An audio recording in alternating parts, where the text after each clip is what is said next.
dependency, the 5 states most reliant on Canada. Something remarkable and, for many, unbelievable is happening in the American economy. Over 37,000 manufacturing jobs have vanished in the United States, and it's not by chance.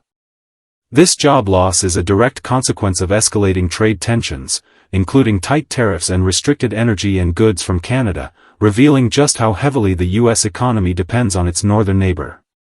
To understand this complex relationship, let's explore the 5 U.S. states most closely tied to Canada.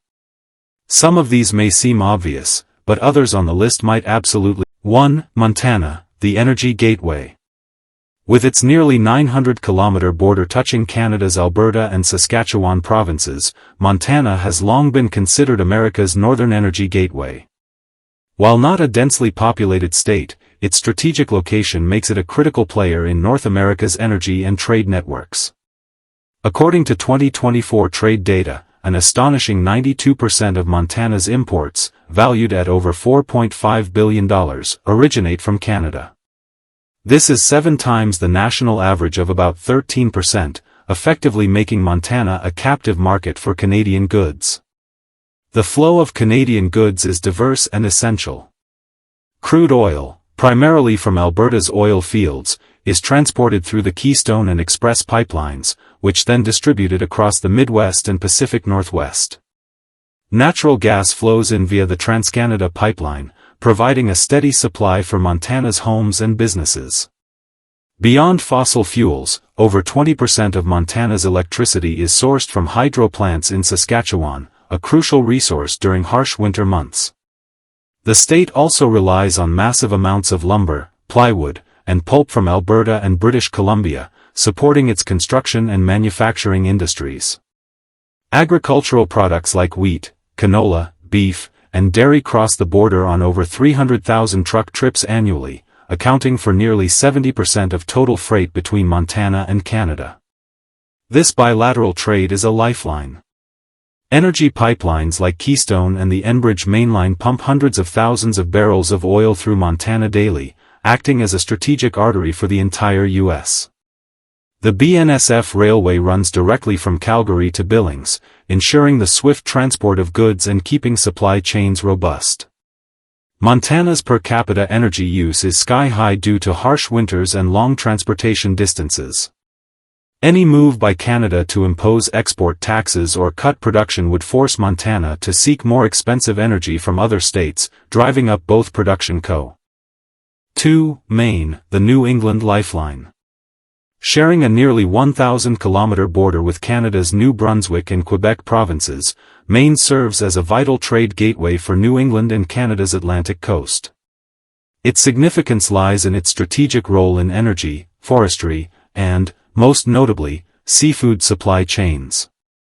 In 2024, 72% of Maine's imports, about $3.22 billion, came from Canada, making it the second most dependent state after Montana.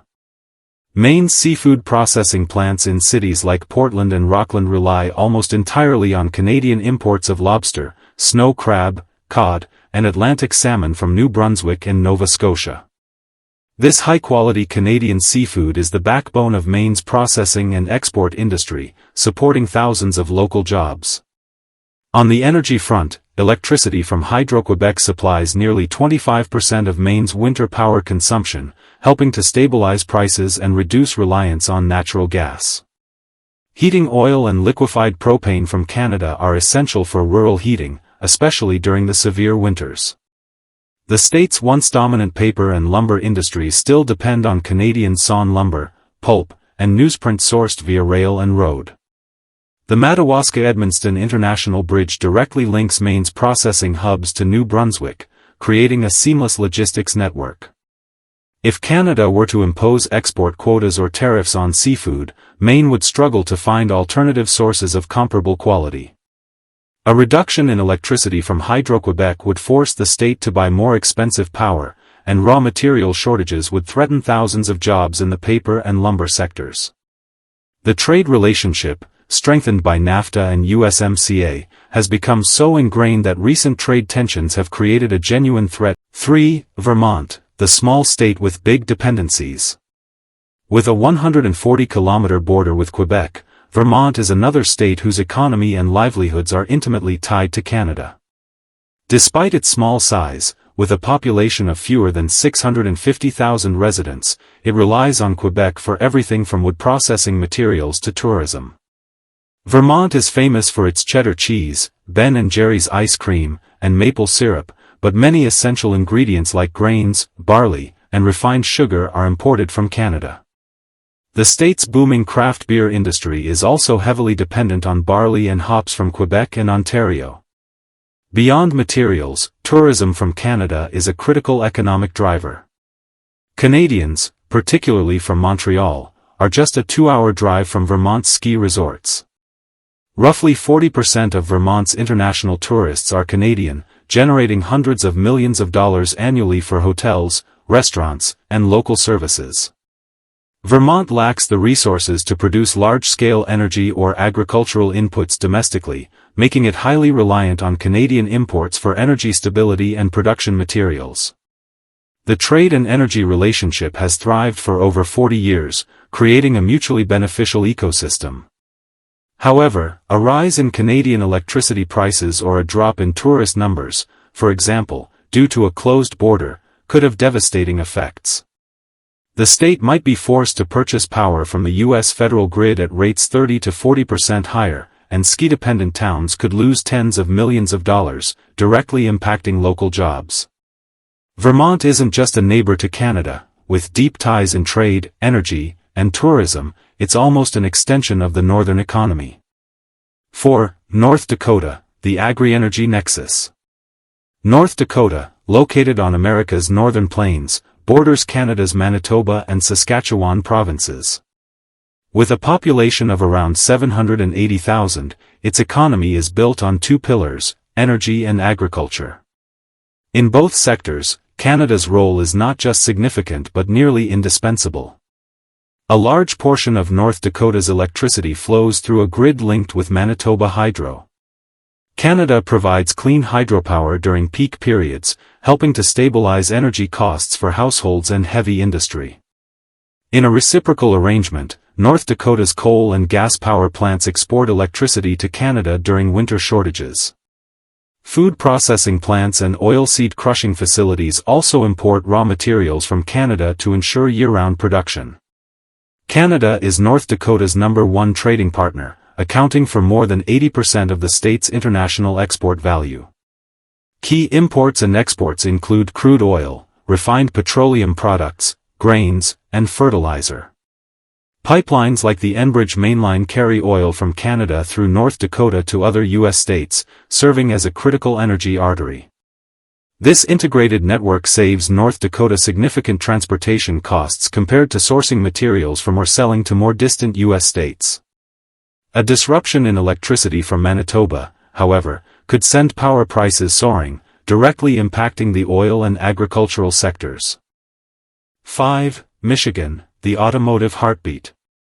Michigan, with its state capital in Lansing and its automotive heart in Detroit, is arguably the state most deeply tied to Canada economically.